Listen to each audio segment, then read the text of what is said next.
Episode 25. I got it right for the first time ever. 25. The silver episode. The silver anniversary. On a podcast that was predicted by the pundits to have less than 5 episodes. Congratulations. We're the pundits, by the way. So, getting right to it, this is going to be a bold claim. I can't wait. No, this is going to be a bold claim, but I think the central mountains of Colorado are having the best ski season they've ever had. Ever. I think one of the things that makes good ski conditions is snow, Yeah. but it coming in these small but repetitive increments. And there have been 3 inches and 4 inches and 2 inches and 5 inches and 3 inches and 4 inches. And it's been like every day for 2 weeks. There's been a day here and there that didn't have snow, but including with, and we'll start with Eldora. I skied Eldora on Thursday of last week, and the front side was as good as it gets. Like I skied Jolly Jug Glades, and it faces east, so it gets icy, and it hasn't seen the sun in forever because it's been snowing, and it was very good. And then another run on the front of Eldora was Psychopath, which is a nice, solid, steep black diamond, and there's a rock that's always there, and I didn't see it. I don't know if the ski area took it out. I doubt it, but that rock is always there. Yeah. And I skied over, and it was either buried or gone, which is good sign. And then, Ryan, I know you skied Eldora. Went up on Friday afternoon. Conditions were good. It was a nice bluebird day, so warm. But I had to park in the sticks, far, far, far away. And it made me pretty upset.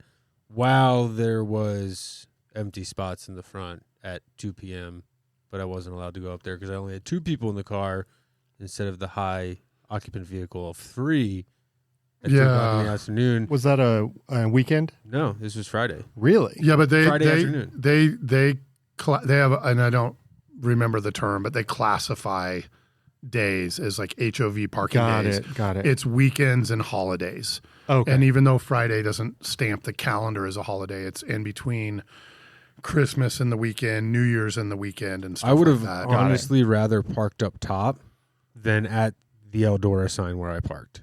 I've never parked that far away. Me neither. That's wild. And there was, I kid you not, I went through every row. No one was leaving, and there was no spots. But when you got down to where like the delineator is between HOV parking and non, there was 20 open spots that I could see from there. But it's a one-way, and there was a guy standing there just saying, nope. no, that way, and helping the buses and stuff. And it kind of bummed me out. That's a long walk. Yeah. And you can call me a wuss, whatever, but that's just not how I wanted to start my Friday afternoon. Yeah. It's about expectations. I wasn't expecting that. Right. And that's what I mean by expectations, where when you go to Vail, for example, you know you're going to walk like 14 miles from the parking garage on concrete. Or Copper, you have to take a shuttle. You're just ready for it. You set expectations, but at Eldora at 2 o'clock in the afternoon, usually you're parked in the front row. True. And we want to park on the front row at Eldora and ski right to our car. Yeah. And one thing that, not to interrupt at Eldora, but I learned something new on Thursday is, and I've skied there for 20 some years, but apparently the parking lot is considered out of bounds. And me and Mel got harshly yelled at by an employee. We weren't skiing. We had our skis on and we were getting ready to go skinning. What? And we had to skin to the lodge to get our uphill pass validated. And this guy said, "No skiing in the parking lot. That's out of bounds. Out of bounds." And of course, there's a half a dozen people skiing in the parking lot. And he's just like playing whack-a-mole with people skiing. Weird. And I'd never heard it. And it makes a little bit of sense. Like, I mean, cars, people don't pay attention. Car skis, people don't make sense. It doesn't seem like a yelling offense, though. And to have never heard it before. Yeah. And maybe it's in the rule book. If there's a trace of snow in the parking lot, I'm skiing to the car. I'm skiing to the car. Unless it's mud and dirt, if I can see patches of white, I'm skiing as far as I can to the car. Yeah. And that's funny because that's what I kind of laughed about. Like I was already 5 feet from getting back on the slope. So I just was like, I got to just get back on. I'm not taking my skis off here. But I was thinking to myself, like, yeah, at least it's not all muddy and we can ski in the parking lot. Yeah. So, But yeah, parking was a bummer. And then Saturday morning, woke up a little late, looked at the traffic report, 4 hours to get to Copper. Four. What Yeah. time did you look? Hard This was pass. 7 a.m. Well, they said it was record Yeah, this it was last supposed to weekend, be, yeah. record And that's times. why we looked just kind of out of curiosity. Yeah. Unless it said like an hour and a half, there was no way we were going at 8 a.m. I'm on the Colorado Snow subreddit, and it was like post after post after post of all these people being like, I can't believe it's taken so long. And it was all people from out of town, day trippers coming in to ski. And all the posts from Colorado natives or Colorado residents were like, yeah, CDOT said that. I can't believe you're surprised. This is just how it goes. Yeah. Expectations. can you imagine like driving through the state, like not being a skier, Just Yeah. trying to get to just like trying LA. to get from point A to point B and hitting ski traffic? That would be, I can't think of anything worse. How do you think the truckers feel? Yeah. Well, they're a big part of the problem. My sympathy for them is pretty low. So obviously it's a holiday weekend. It's a lot of traffic going on. There was definitely ski traffic. I got hit in it going to Winter Park, and what it felt like to me was the Floyd Hill project. Like, Oh. because it was an active construction site. And of course, they've done their studies. We've talked about this before, that they're trying to address one of the bigger bottlenecks that's causing the problems in the first place. Obviously, their presence of doing construction is just making it really bad right now. But it really felt to me like the construction zone did a good job of getting all of the otherwise spread out ski traffic into one place. And then it was like just ruined from there on all the way up. Because it took me 2.5 hours to get to Winter Park, which it should be one. That's What's- brutal. And we left my house in Arvada at 5:45, and then went to pick up my dad on the way in Golden. And man, it was. All right. Well, what time did you get on I-70? We got on I-70 at 7 a.m. at Golden. You didn't listen to the last podcast. I know. We've talked about this for years. It took an hour and 15 minutes to pick up your dad. Did I do the math wrong there? They've got kids. Oh, fair enough. Yeah. And 5:40. We woke up at 5:45.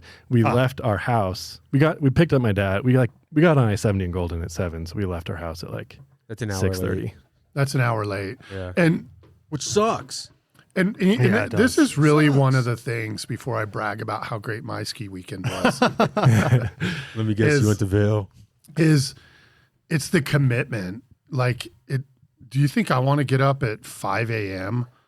Like, leave my house at 5 a.m. Sorry, not Yeah. get up. Right. Leave. Let the dogs out, do all the stuff. We're talking race morning call times here to go ski. Race Yeah. morning call times to go skiing. But I successfully skied 3 days last week, all holidays or weekends, by getting on I-70. And what I mean by getting on I-70 for me is I come from Boulder usually, and that means navigating US Highway 6 and getting on I-70 like near Idaho Springs at 6 a.m. on Friday, which was a pretty rough day for a lot of drivers. I hit that at 6:05 and yeah, dry road, smooth sailing. But then rode a chairlift with somebody later in the day that said they had like a 4-hour drive. Oh, man. It did end up being okay for us.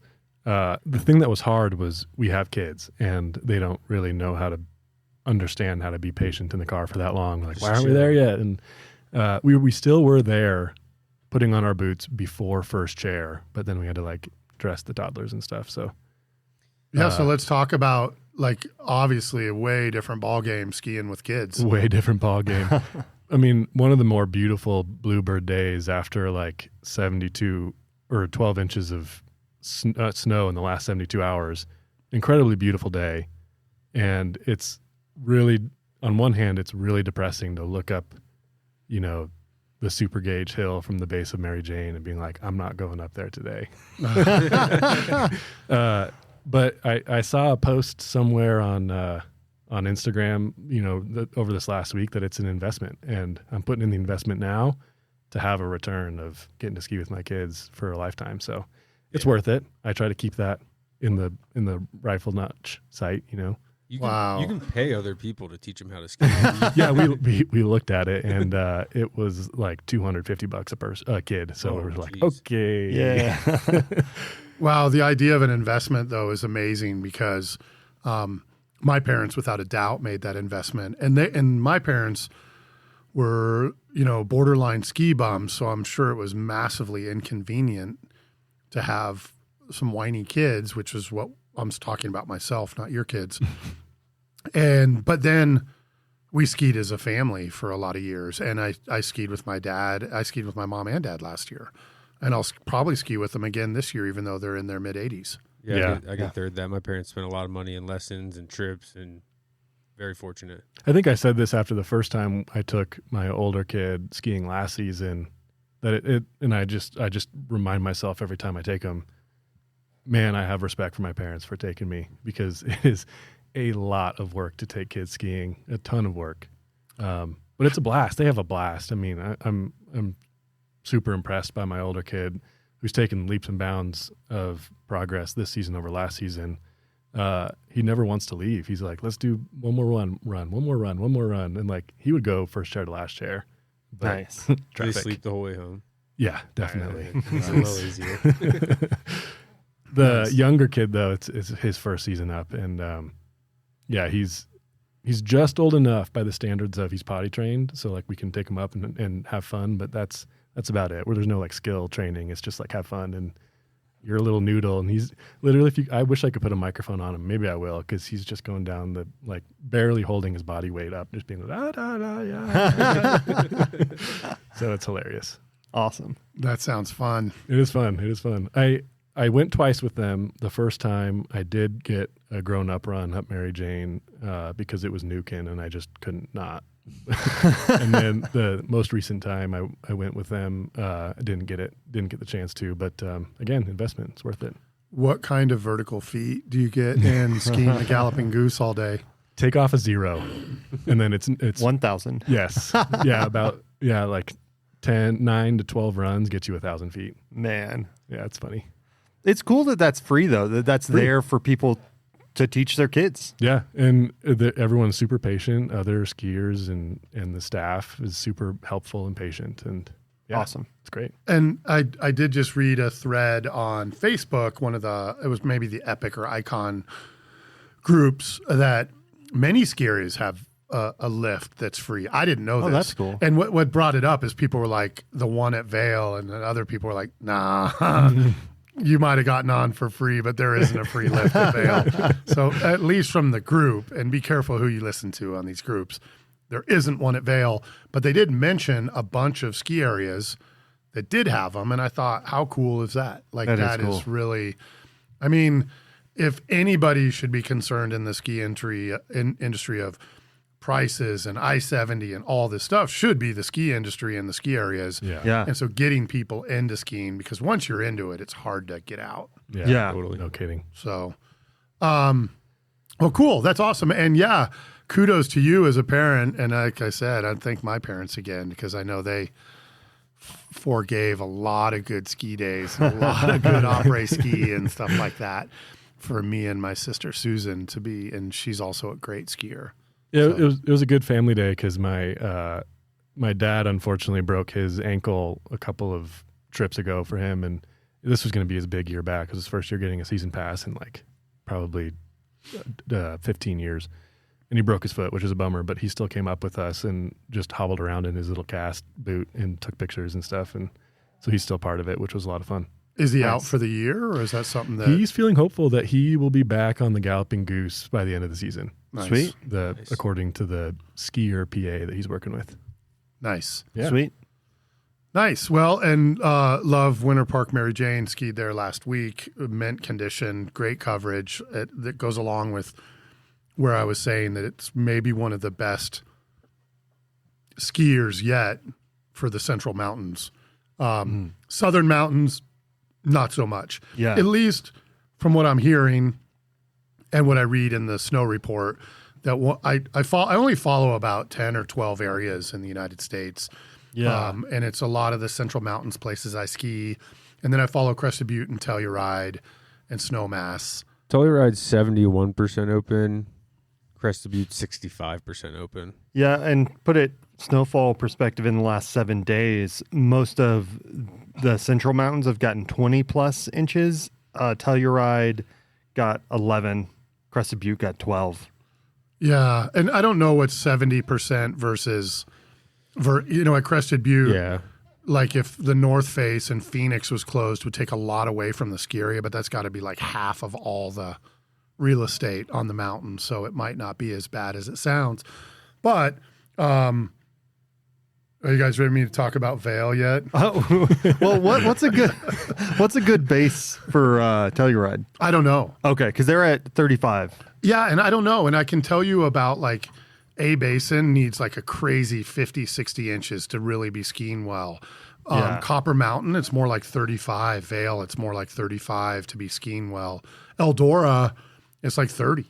And Eldora is skiing well, which they're at 20 right now, which they've been at 20 for like a month now. I'm not sure. A Basin's at 48 right now, so it's getting there. Copper's at 55. My favorites are looking at open trails. Aspen Snowmass 164% open. Beaver Creek is 107% open. So they've opened they've opened the backcountry. Yeah, so Aspen Snowmass has 356 out of 366 runs open. I think that math is mathing. The math isn't mathing. I don't know. This is all just hearsay.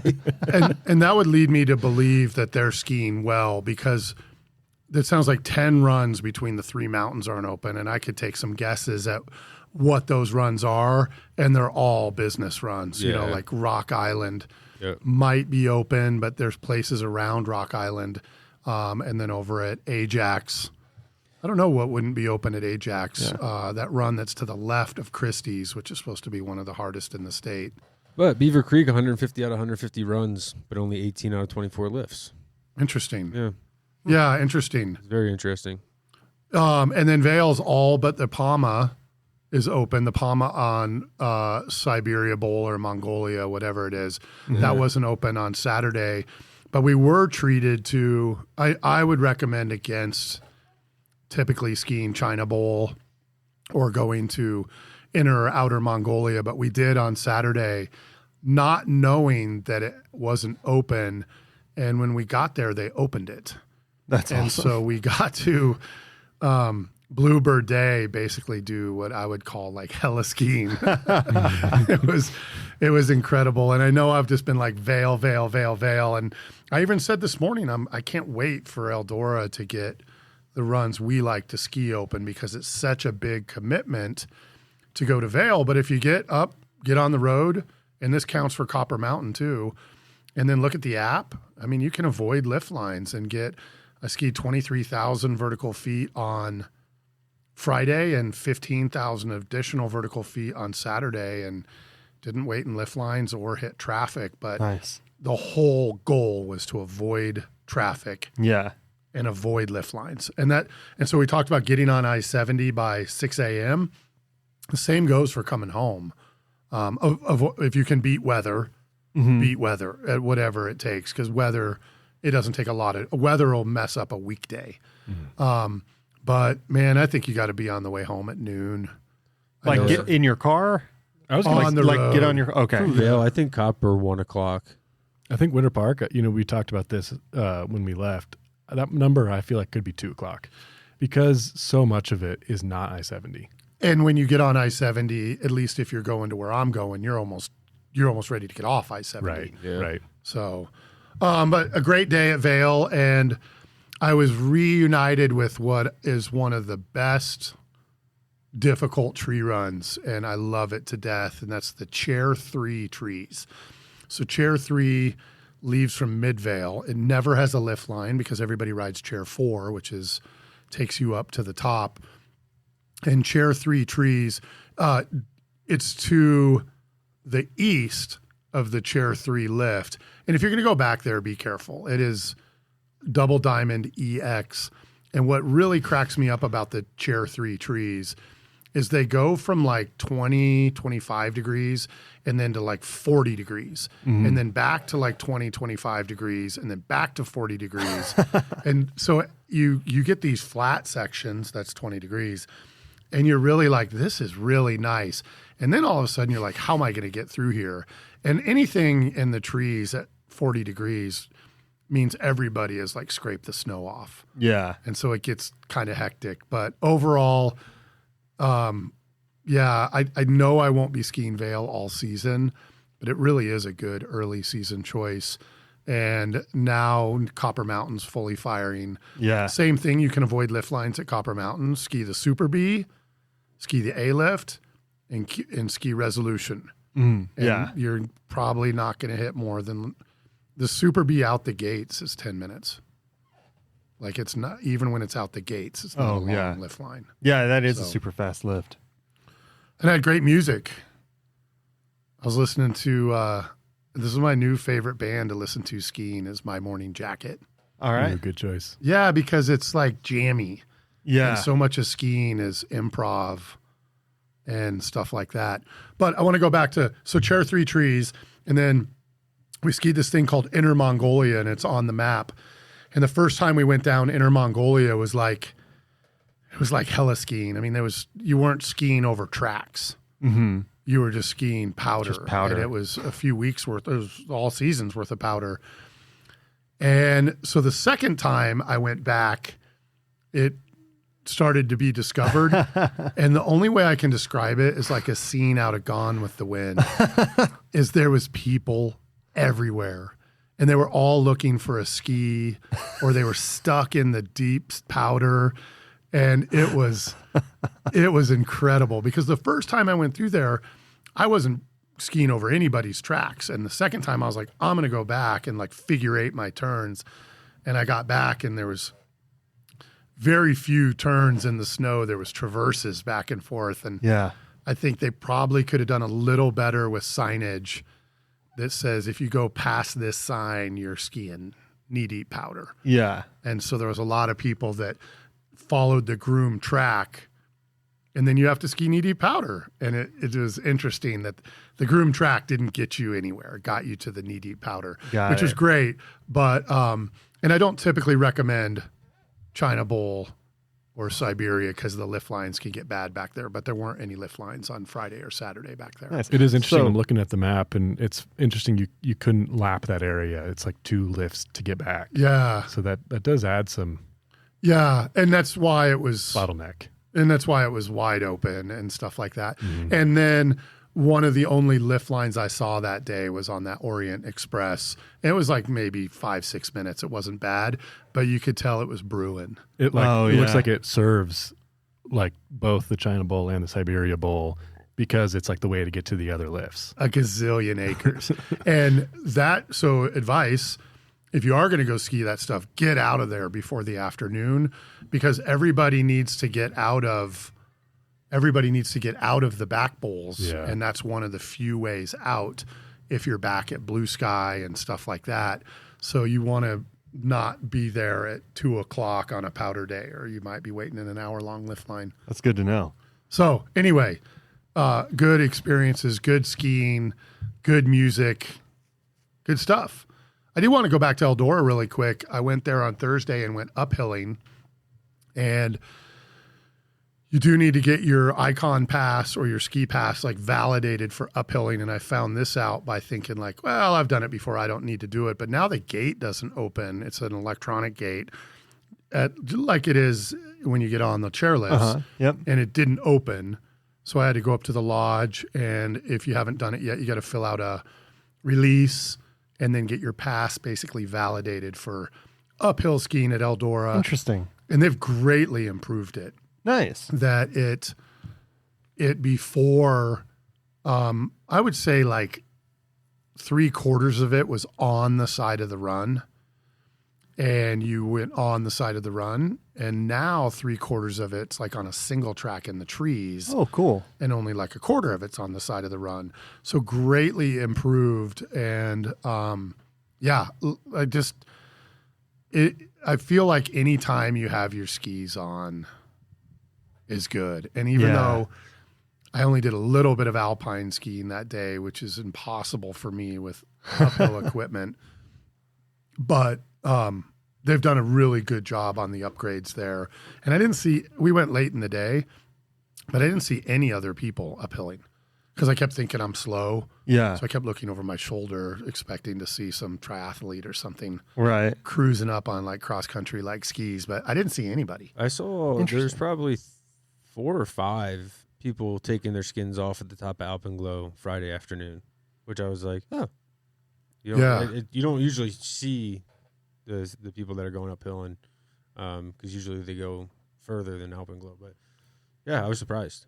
And if you're looking for crazy fitness, I mean, to me, it's a big commitment because for somebody my size and ability, they don't really make boots that are like the one boot to serve them all. So you have a pair of uphill boots that are lightweight, kind of flimsy, and then my downhill boots are borderline race boots, stiff. Yeah. And even though the stiffness rating is only a difference of 10, it's in real life like a difference of like 50. And my uphill boots are 120s and my downhill boots are 130s, but it's more like my downhill boots are 140s and my uphill boots are like 80s. It's really interesting. You would think that the stiffness rating would be the same regardless of uphill or downhill. Well, I think they're famously not by brand. Yeah. Oh, really? I feel like, remember the, what was the guy's name? Ryan. Other Ryan. We had this conversation where it's weird. Like, Technica to Solomon to Atomic, 130 doesn't necessarily mean they're all the same stiffness. I don't know where that number comes from. Yeah, it's like the flex rating. Correct. And a place to equate it, since we're an AV company, is like speakers. Like a lot of speakers, they'll say like 1,000 watts, and it's not even close to what 1,000 watts. And then another company like JBL, for example, if it's 1,000 watts, I know what I'm getting. I know what I'm getting at 1,000 watts from JBL, from QSC. And in boots, I know what a 130 is from Nordica, and that's stiff. And if you don't like stiff boots, don't buy a 130 in Nordica. You know, and we've talked about this time and again. And Dylan, I think you just had some experience at Epic Mountain Ski Deals. If you can demo the boots, and everything I've said it on half our episodes, is I'm not a fan of buying skis from ski shops because they're fragile, they break, there really is no warranty. So why pay $800 to have them say, tough luck, you hit something? But boots, I'm the exact opposite. Yeah. Go to a ski shop, buy them there, because most reputable places, and there's hundreds and hundreds and hundreds, I'll mention 2, Boulder Mountain Epic deals. Epic Mountain Gear. Epic Mountain Gear. In Boulder. And then, in Boulder. And Christie's are 2. And again, I hate that I'm leaving lots of people out, including the fabulous ski shop I went to in Steamboat last year that I'll have to look up the name. But if you buy your boots somewhere like that and there's an issue or they're too stiff or not stiff enough, they'll come and work with you. And your wife, Kate, recently bought some boots from Epic Mountain Ski Gear Deals and didn't like them after the first few days. Yeah, it's a good example of why you might want to buy boots from a store like that, because she went and bought some Nordica boots from them in the fall, and she's now since gone skiing 3 times. And who knows why? I mean, she tried them on in the store, wore them for 30 minutes, walked around and loved them. But ever since her first day skiing, hated them. I mean, her feet would hurt and fall asleep just putting them on. They wouldn't even be buckled. And so one of the first times she went skiing, we just tried to have like almost everything open, but still holding on to her foot, and nothing. So she wore them for 3 times and was like, nope, this isn't working. We went back and we could have made an appointment. That might be my only complaint about our experience, is it was so busy. I mean, it was like a Friday, and we just showed up. And I just wish that they were a little bit more upfront and about what the wait time realistically might be, because they were like, yeah, we can put you on a list and it might be like 20 minutes. We were there for like 4.5 hours. Oof. Wow. we would have made different decisions if they were like, yeah, it's like 4.5 hours. But anyway, we sat there and my kids again were patient and we looked at coats and stuff, which was fun. But anyway, they, once we got on the bench, super helpful, super nice, super knowledgeable, looked at her measurements again and realized that the boot was probably right for her foot, but like was having some instep measurement issues. So they're going to keep them and punch the plastic, I guess is like the term that I learned before recording. And where they'll put in like an air bladder with a lacrosse ball and open up basically like the crease where it is at the crease of her foot, because it was bruised from just sitting in the shop. Wow. Yeah. That's wild. And yeah, I mean, they're willing to help. We spent a lot of money on those boots with them, and they're just going to make sure that they make them work for her. So, and back to Dave's point, that's the best part about buying them from a reputable ski shop and not from online, is that they'll go to the great extent to make sure you're comfortable. Totally. Yeah. So they kept them, and they think they'll have them back by this Friday. And lucky enough, because we were there for so long, I was like, hey, I also kind of want to look at my boots. And he's like, let's do it. So I brought in my boots, and he was like, why do you have this boot? This isn't the right boot for you at all.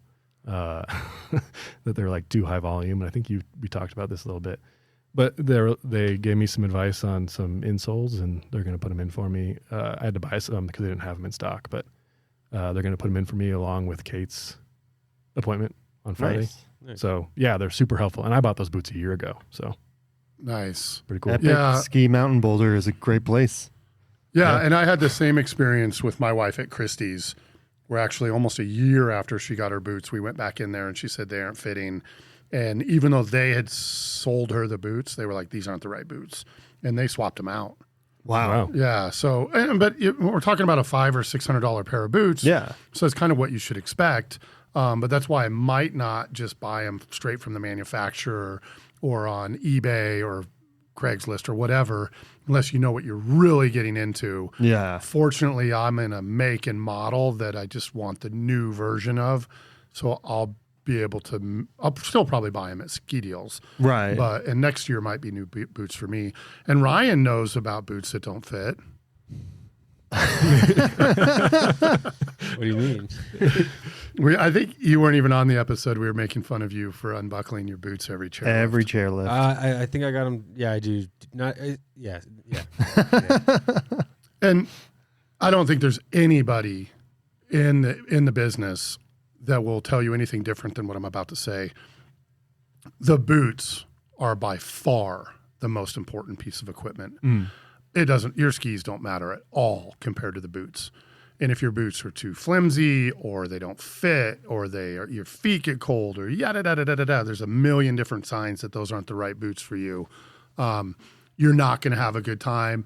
And hand-me-down boots aren't always a great deal because, imagine somebody who weighs like 140 pounds handing me boots. Right. And they would be useless to me because somebody that weighs 140 pounds probably isn't skiing on a 130 or 140 stiffness. Maybe. Right. Maybe they're a ski racer or something like that. But get good advice. Do your research. Don't get too caught up. Yes, I'm a big Nordica fan. I'm rah, rah, rah. Nordica's the best. But don't get too caught up in the brands. It's the brand that fits you. Mm-hmm. There used to be this thing called, do you have a Lang foot? Because Lang is a ski boot manufacturer, and supposedly it only fit so many people. Well, I had a Lang foot. I skied in Lang for a long time, and they fit really well. I don't really see a lot of Langs anymore. I don't even know if they make boots anymore. I was looking at, they're at Epic. Really? Yeah. I don't shop boots that much. Yeah. They used to have these pink ones, and they were Lang Pink Panthers. And if you were all that, you had the pink Langs. Nice. Yeah, for a long year. So, couple public service announcements. So, I've noticed something at Vail. Those are sweet. Ryan just pulled up a picture of the Pink Panthers. Yeah, I had a pair of those. Wow. Yeah, Google it. They're pink boots. Pretty sweet. They were good boots though, and if you had the right foot, you learned. I think something I learned from Lang ski boots is this is what a boot that fits feels like. This is what it's supposed to be like. You're not unbuckling and buckling. Like I buckle my boots either on before I get on the first chair or after I get off the top of the first chair. And then I don't undo it the rest of the day. Yeah. I mean, I don't like to take my skis off. If they'd let me get on the gondola with my skis on, my skis wouldn't come off all day. I just put it on. It all works. It fits. Yeah. Back to the public service announcements. I don't know how to say this nicely, but don't wait for your friends in the lift line. Yep. Oh, yeah, that's a good one. Outside the gates. I think it is a Vail thing. Yeah. That you ski into what looks like a really short lift line, and it's not a short lift line. It's people waiting for their friends in the line. Crazy. Just It's saying, like, hey, like, you get yeah. mine. I'm going to go take Yeah. a piss. They And- don't get out of your way till you ski right up on them, and then they're like, "Oh, go ahead." But I'm not talking about one lift. Yeah. I'm talking about half of all the lifts there.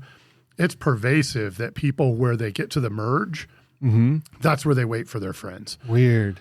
Is that okay if you're the only people on the mountain? Yes. When does that line get drawn? Well, when you're in the way of everybody and it's starting to build a lift line while you're looking for your friend. Yeah. And so that was something that I've noticed more this year. And I think it's because I like to lap. Yeah. Right. So, like, if there's nobody getting on the chair, why are you stopping? But I think I saw more of that. And one of the times this weekend, we came down to chair 5 at Vail, and I was like, starting to fill up. And it wasn't. It was just like 10 groups of people waiting in the line. Weird. And they're really long runs there, so I'm sure you get spread out. You know, 5 or 10 minute different finishing time of a run probably isn't too out of the ordinary between an expert and an intermediate, but Fascinating. So you think that that's it? Is people on the run still, and they're waiting in the lift line for people still finishing the runs? yeah. I mean, what happens when you get down? You've beat me down. No, I beat for you sure. down. You stop outside the gates and you wait unless you're the only people skiing, Right. or the person's right coming up. Yeah. If you see them and you're like 3 people ahead of them, you might let a couple people go by you, but But that's the- not waiting in the lift line. No, these people are like digging candy bars out of their pockets and stuff.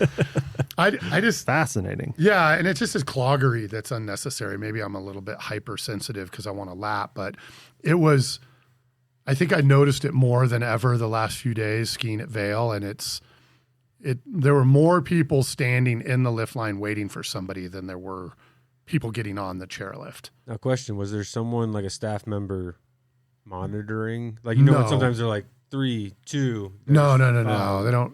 I don't think they really have that the way.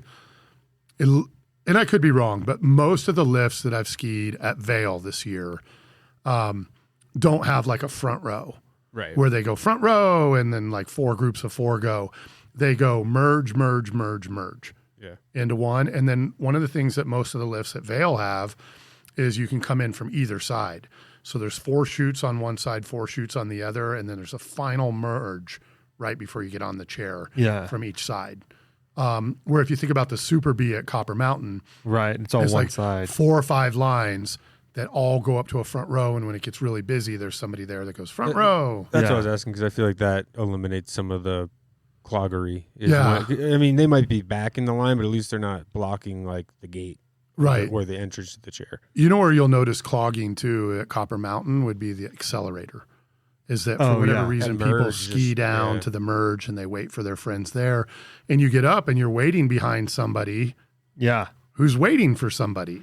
Yep. And it's a slight uphill, so you have all that momentum that you can get right up to the line, but somebody stops in front of you.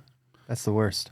So that's my public service gripe. One more. And I got one too. This one's a little more serious. Is skinning at Eldora, and I'm a big fan of uphilling. And if you haven't tried it, maybe start by renting some equipment and go try it inbounds, because it's really safe when you do it inbounds and it's great exercise. But people stop and pee right in the skin track, so it's like a single track.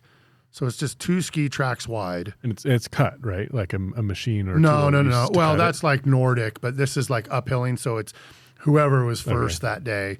On Eldora, it was blizzarding on Thursday. So I was cutting a lot of my own stuff, and whoever was maybe an hour in front of me had cut it. But somebody had stopped and peed, and then everybody just peed there right in the track.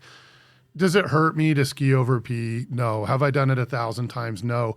Could you be a little more considerate and skin 5 feet off the trail because you're on skis that go on top of endless powder and do that. I was a little surprised that it just seems inconsiderate. Oh, it's definitely inconsiderate.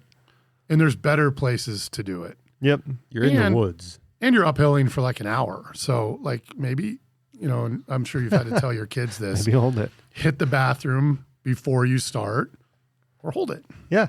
Or ski off the trail. I'm not saying that you can't pee in the trees skiing. Right. Pick where you do it, Yeah. not on the run. Here's a good example. If the trees are packed out, go somewhere that's not, and then that's not where people ski. But the skin track going up. Not the right like you move. equated earlier. It's like peeing in the lift line. It's like peeing in the lift line. And I'm not the only one that feels this way. I've mentioned on the podcast before, there's a Colorado backcountry group that's great. There's a Utah backcountry group that's great. There's an Icon group that's great. There's an Epic group that's great. There's a Sprinter van, where to camp out group that's Fine. weird. But and recently somebody on the Colorado backcountry, and we're talking about skinning inbounds, so not backcountry, but there was a post about that's like, come on, people, like we go into the backcountry not to ski over pee. Yeah. So just consider not waiting in the lift lines for your friends, waiting just outside the gates. And obviously there's a couple places where I was complaining about people waiting in the lift lines at 5 and 17 at Vail. And that is one place that outside the gates is a little precarious. So, but a lot of places like waiting inside the gates on the Challenger lift at Winter Park or Mary Jane, wait outside the gates. Yeah. Like There's it's plenty of room. yeah, and get a little elevation. So when your friends ski down, you just That's exactly what I was thinking. The Super Bee at Copper is you just wait just a slight bit up the hill. When they show up, you can slide right in. And we always meet at the exact same place at Copper Mountain, and it's about 100 meters up the hill from the Super Bee. Yep. And it doesn't matter if you beat your friends by 10 minutes. That's where we look for each other, not in the lift line. Not in the lift line. So that brings up another one. We had to teach Izzy this week that she was ahead of me. She was speed racer for some reason on Friday. And I thought it was our last run and we were going to catch our speed, keep our speed. We were parked far away and then ski up past the terrain park and down past the new Ignite Center and then be a shorter walk. I get down and she's standing in the lift line. She never stopped halfway down the trail just to reconvene and hey, is this the last lap or do you want to do one more or what's the plan? Or, hey, you good? I could have wiped out into the trees and she would have been on her own for who knows how long. Part of ski etiquette that we have is at least once circle back up and say, hey. Constantly. Yeah. I mean, we're talking Eldora down LaBelle. You just wait halfway down. Hey, good. Yeah, another one. Yeah, let's go do another one. Yeah. And she had no idea. And I was like, I'm not walking from here, so we're taking another lap. No, and you bring up a actual really important point is, it's one thing, going down School Marm or LaBelle or something like that. You guys can just touch base every half mile if you want. Yeah. And even if you can't, you can, but if you go into the Chair 3 trees at Vail or the lower glades at Copper Mountain, really you need to keep an eye on each other and not let each other get out of each other's sight. Mm-hmm. Because if somebody does, we don't have a lot of tree wells. I don't want to say it's not a threat in Colorado, but it's nothing like Montana. Yeah. Like we are talking whole different ball game. You need to keep your eyes on your partner at all times when you're skiing extreme skiing and when you're skiing deep, dark backcountry skiing and stuff like that, but much less communicate. And jokingly, we were talking, it's hard to ski with your spouse. And I had the same issue with my wife, Melinda, who's my ski partner, is that the ski instructor asked us if we'd take some kids up the chairlift. So we took 4 kids on a 6-pack. Nice. And then we got off the lift, and maybe I'm in the wrong year. I bounced. Like it's the top of chair 11, chair 4, and chair 5. It's mobbed at Vail. It's the top of the mountain. And I bounced. Well, Mel stuck around to reunite the kids with the instructor. But here I am like 200 meters away to get away from the crowd. Where did she go? Yeah. And just communicating, we're going to go down here. And we do this a lot. me and my wife, where I'll say, I'm going to ski in the power line trees, but she knows I'll meet you where we come out of the power line trees. Yeah. And if I do have an incident, God forbid that ever happens, she isn't telling the patrol like he's somewhere in outer Mongolia. Yeah. She's like, he's in the power line trees between here and here. And then that, if there is to be a rescue, but keeping an eye on your partner, or at least having a clear plan of communication. And you know where we really successfully did that this year was at Loveland when we skied with the Schusters. We skied with like 6, 7, 8 people, and we were able to keep everybody together by saying, I will see you here. I will see you here. We'll meet you at this lift. Yeah. And it just makes for a better ski day. So, Definitely. And then my last PSA was be aware of your surroundings, especially in the parking lot in the morning. Holy cow. Eldora on New Year's Day, pull in. We got there early, so everyone's just filing in together. They park you pretty close, but enough where you can open your door and get out. Yep. Gentleman next to us opens both of his doors and it just has his back to us for like 20 minutes getting ready. So now the passenger door, Izzy can't get out. It doesn't bother me. I can get ready in the car. I can put my ski boots on in the driver's seat. It's fine.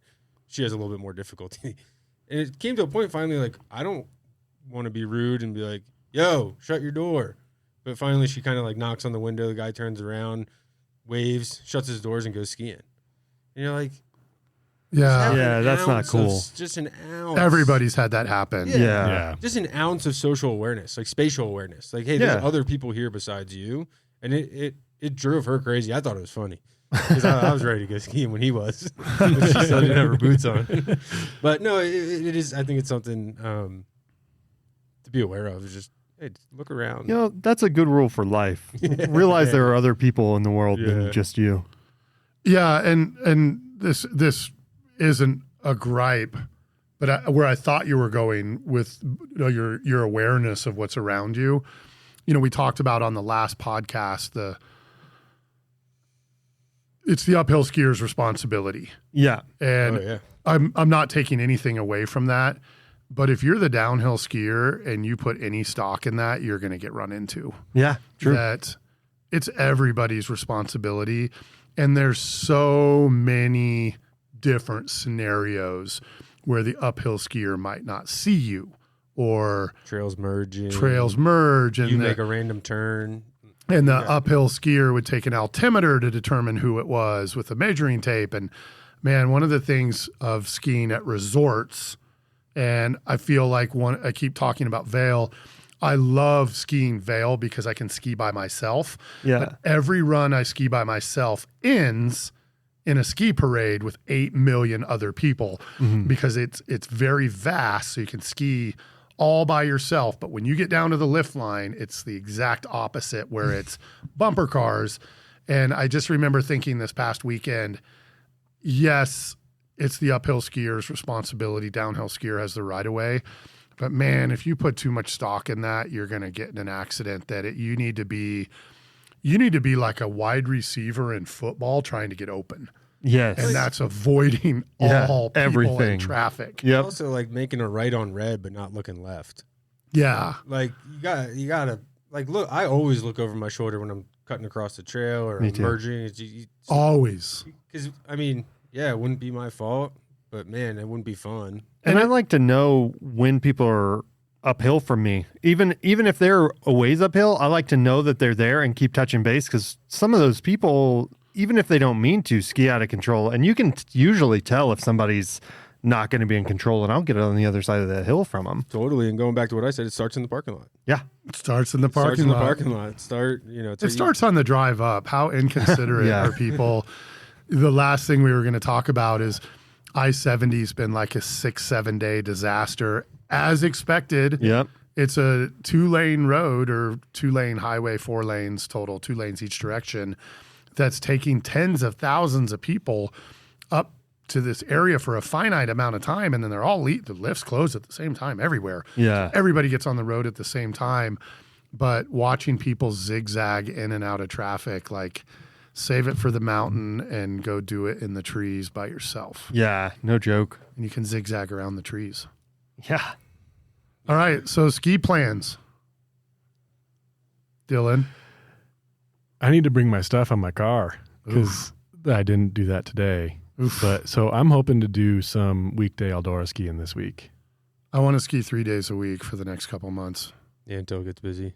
Yeah, I want to like, and again, 1 or 2 of those days will be Eldora for an hour or two. So, And then Vail's a long ways away. I see a lot of Mary Jane in my future, and maybe some Arapahoe Basin. I get a lot of Mary Jane because of the kids, and I know for sure I'll be. What we've been doing is skiing with my brother-in-law and his kids, my niece and nephew who are a bit older than my kids, and we're going to meet up with them again this week. Hopefully, they're probably going to move along from the Galloping Goose here pretty soon because they're crushing it on snowboards. Nice. But nerds.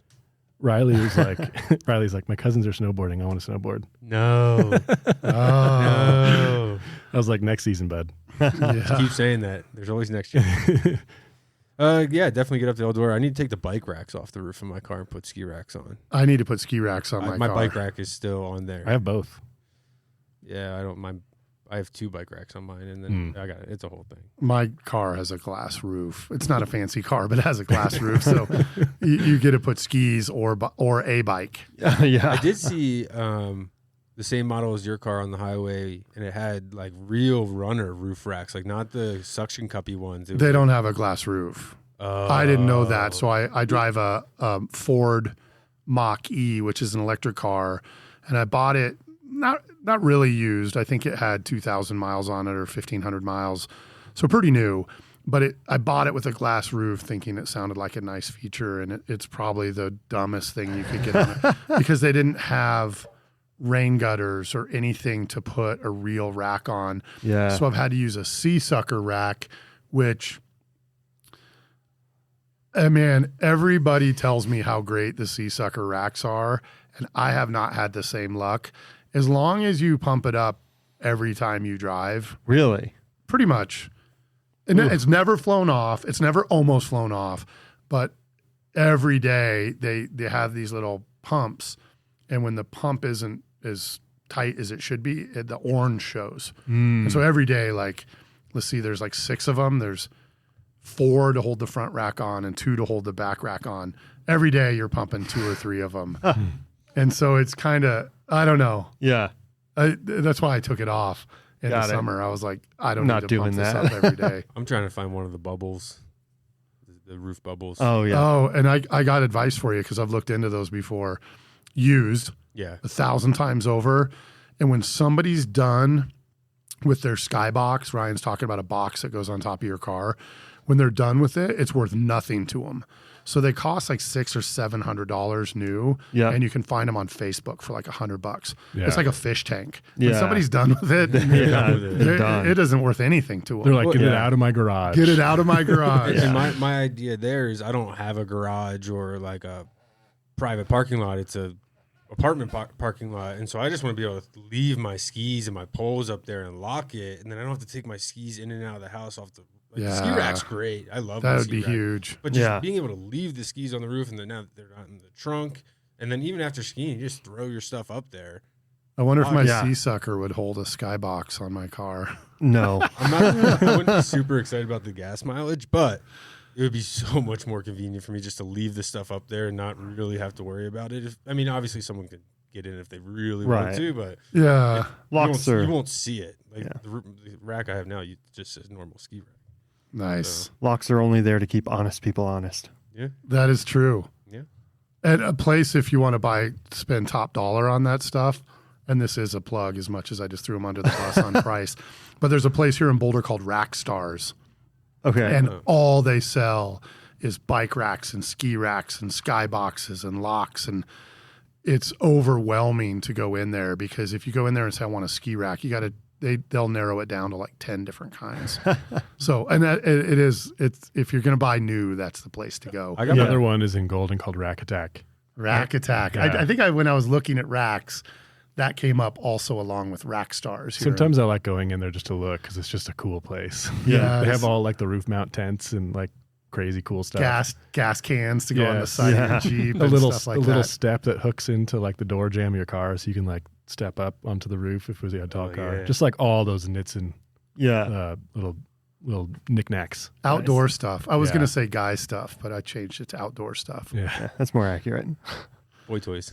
So and Marcus, And then I plan to ski as much as I possibly can. because he's been out of period. town for Yeah. 2 weeks. I've been so miserable the last 2 weeks. Like, I love getting to see my family 100%. It was great. But oh my gosh, you guys would text photos, and we have a group message that's called How to Ski It.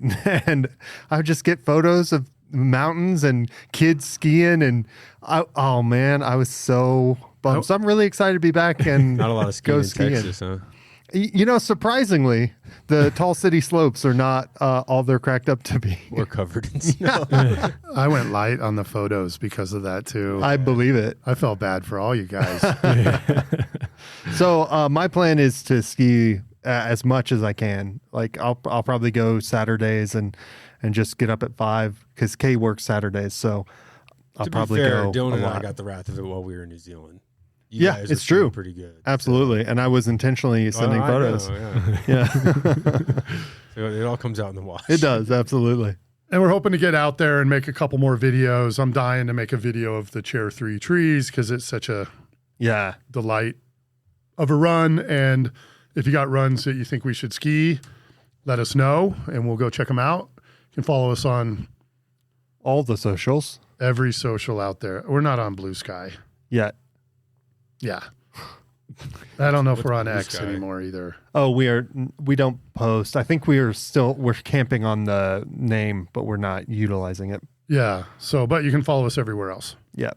What's Blue Sky? It's a social media platform that's basically designed to compete with X, formerly known as Twitter. I still call it Twitter. It's I have a Blue Sky account, but I don't use it, but I wanted to lock down D-Downey11. Same. Yeah. All right. Peace. Good luck. Be safe out there. Ski with the buddy.